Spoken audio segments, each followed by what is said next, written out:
Good morning বাচ্চারা। Good morning sir. বলো তো বাচ্চারা, তোমরা কেমন আছো? আমরা খুব ভালো আছি মাস্টার মশাই। আমিও খুব ভালো আছি মাস্টার মশাই। আর তোমরা দুজন তো কিছু বললে না। আমার মায়ের খুব শরীর খারাপ, তাই আমার মনটা একটু খারাপ আছে মাস্টার মশাই। ও, তোমার মায়ের শরীর খারাপ? তুমি কিচ্ছু চিন্তা করো না, তোমার মায়ের শরীর আবার ঠিক আগের মতো ঠিক হয়ে যাবে। আর লালু, তুই তো কয় কিছু বলছিস না? আমার একটু মনটা খারাপ আছে, বুঝছেন তো মাস্টার মশাই। কেন রে, তোর আবার কি হচ্ছে? জানি না, কে যেন এখানে বসে ফুস ফুস করে পাচ্ছে। মনে হয় বাড়ি থেকে মুলো খেয়ে এসছে। মুলো মুলো গ্যাস হচ্ছে মাস্টার মশাই, তাই আমার মন খারাপ। তুই ঠিক বলেছিস লালু, আমিও গন্ধটা পাচ্ছি। কি বাজে গ্যাস! এই, তোরা যদি কেউ ফুসফাস করে পাদিস, এখন ক্লাস চলাকালী কেউ পাতবি না। যার পাত যাবে আমাকে বলবি, বাইরে যাবি যে পেয়ে আসবি, ঠিক আছে? আমি আবার ওইসব পচা গন্ধ সহ্য করতে পারি না। আমি তো পারিনি। তুই পাদিনাস, কিন্তু তোদের মধ্যে কেউ না কেউ ফুসফাস করে পাচ্ছিস। আমার নাকেও কিন্তু গন্ধটা এসছে। ভালোভাবে তোদেরকে বলে দিচ্ছি, ক্লাস চলাকালী একদম পাতবি না। যে পড়াটা দিয়েছিলাম তোমরা সবাই করে এসছো তো? হ্যাঁ মাস্টার মশাই। বাহ বাহ বাহ বাহ, তোমরা দেখছি পড়াশোনা তাহলে করিয়ে এসছো। তোমাদের জোশ দেখি আমি ঠিক বুঝতে পারছি যে তোমরা পড়াশোনা করে এসছো। বলো তো লালু, আজকে কি বার? আজকে আজকে আজকে রবিবার স্যার। না না না না, লালু তুমি একদম পড়াশোনা করছো না। তুমি সারাদিন বাড়িতে কি করো? নিশ্চয় মাঠে ছাগল চড়াইতে যাও, তাই না লালু? আমি ঠিক বলেছি তো? না মানে স্যার, না মানে হ্যাঁ স্যার, আপনি ঠিক বলেছেন। আমাকে প্রতিদিন বাড়ি থেকে বলে যে ছাগল চড়িয়ে আসতে, তাই আমি মাঠে ছাগল চড়াতে যাই। তা তোমাকে কে ছাগল চড়াইতে যেতে বলে? আমার মা বলে স্যার যে পড়াশোনা করে কি হবে, মাঠে ছাগল চড়িয়ে আসবে। ছাগলগুলো যখন বাচ্চা দেবে বিক্রি করলে পয়সা হবে, আর সেই পয়সায় সংসার চলবে। সেই জন্য আমি ছাগল চড়াতে যাই স্যার।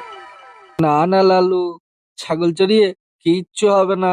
তোমার মা একদম ভুল বলে তোমাকে। কালকে তোমার বাবাকে স্কুলে নিয়ে আসবা, ঠিক আছে? বলবা মাস্টার মশাই ডেকেছে। ঠিক আছে স্যার। তুমি মায়ের কথা শুনে ছাগল চড়াতে যাবে না কাল থেকে, ঠিক আছে? বাড়িতে পড়াশোনা করবে, আর স্কুলে এসেও পড়াশোনা করবে, ঠিক আছে?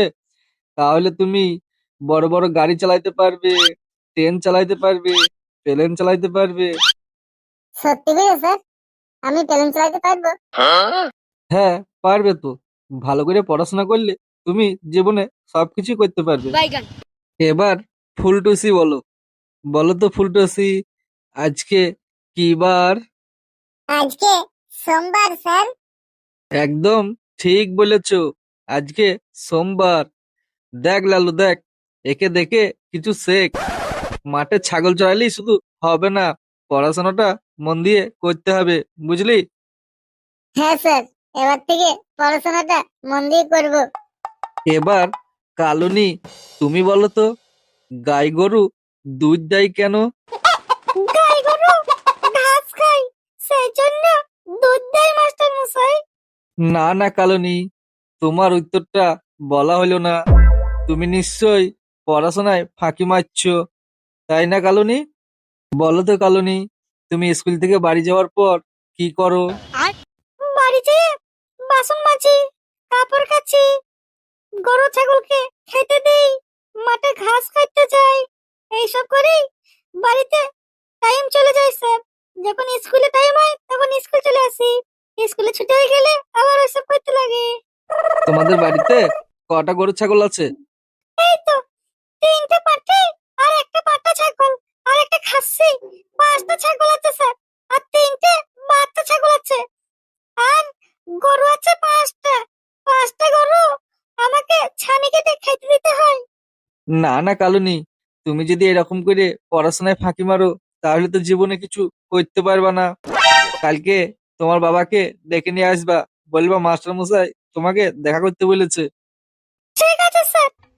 বলো তো কটিমা, তুমি কি জানো গাই গরু দুধ কেন দেয়? হ্যাঁ মাস্টার মশাই, আমি জানি গাই গরু কেন দুধ দেয়। গাই গরুর যখন বাচ্চা হয় তখন গাই গরু দুধ দেয়। বাহ বাহ বাহ, খুব সুন্দর উত্তর। তুমি খুব ভালো পড়াশোনা করো, এইভাবেই পড়াশোনা চালিয়ে যাও, ঠিক আছে?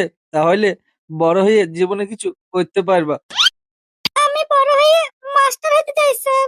তা তো খুব ভালো, ভালো করে পড়াশোনা করলে তুমি ঠিক একদিন মাস্টার হবে।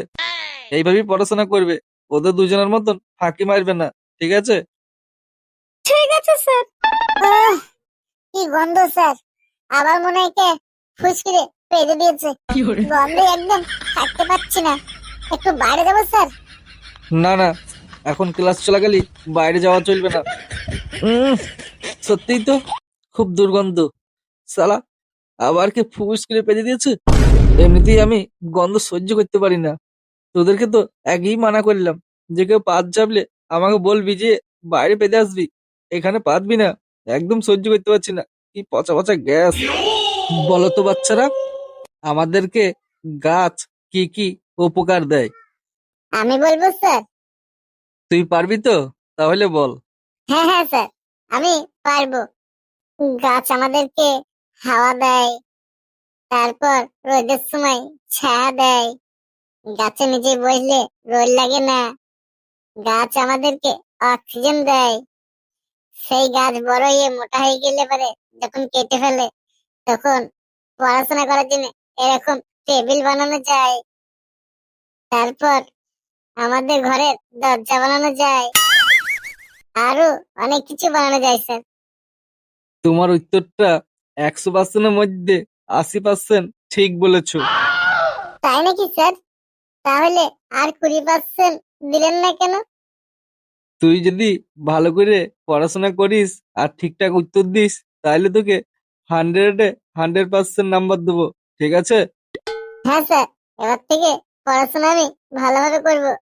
বলো তো বাচ্চারা, তোমরা স্কলারশিপের টাকা, কন্যাশ্রীর টাকা ঠিকঠাক পাচ্ছ তো? হ্যাঁ স্যার, হ্যাঁ স্যার। শুনে খুব ভালো লাগলো, তোমরা সবকিছু ঠিকঠাক পাচ্ছ।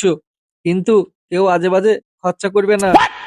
তোমরা শুধু এই পয়সাটা দিয়ে স্কুলের বই খাতা কিনবে। আর লালু, আমি রাস্তা দিয়ে যাওয়ার সময় তোকে দেখলাম কান্দরের ধারে বিড়ি টানছিলিস। তুই কি স্কলারশিপের টাকা নিয়ে বিড়ি কিনে খাচ্ছিস নাকি? মাঠে ছাগল চড়াই দেখেছিস আর বিড়ি খেয়েছিস, তাই না? না না স্যার, আমি তো বিড়ি খাই না। একদম মিথ্যা কথা বলবি না, আমি নিজের চোখে দেখেছি তুই বিড়ি খাচ্ছিলিস। আমার চোখে তুই ফাঁকি দিতে পারবি না লালু। আমার হলো শকুনির চোখ, একবার যেখানে নজর যাবে না সেখানে কোনোদিন ভুল দেখতে পারো না, একদম সঠিক দেখে। যা করেছিস করেছিস, এই প্রথমবার দেখেছি বলে তোকে ছেড়ে দিলাম। পরের বার যেন আর বিড়ি খেতে না দেখি। ঠিক আছে স্যার। আজকে আর পড়াটা পাল্টাইলাম না, ঠিক আছে? এই পড়াটাই থাকলো। সবাই ভালো করে বাড়িতে পড়ে আসবা। কালকে এসে কিন্তু আমি সবাইকে এই পড়াটা ধরবো। কেউ যদি না বলতে পারো কালকে কিন্তু সবাইকে মারবো, এই বলে দিচ্ছি। কালকে মোটা ছড়িটা নিয়ে আসবো অফিস রুম থেকে। মার খাবার ভয়ে কেউ যদি স্কুল না আসো তাহলে কিন্তু বাড়ি থেকে ধরে নিয়ে আসবো, এই বলে দিচ্ছি। ভালো করে পড়াশোনা করে কালকে স্কুলে আসবা, ঠিক আছে? ঠিক আছে স্যার। এখনই ছুটি হয়ে যাবে, ঠিক আছে? কেউ বেশি হুড়ুহুড়ি করবা না, আস্তে আস্তে বের হবা, দিয়ে খাওয়া দাওয়া করে তারপর বাড়ি যাবা। বাড়ি গিয়ে সবাই মিলে পড়াশোনা করবা।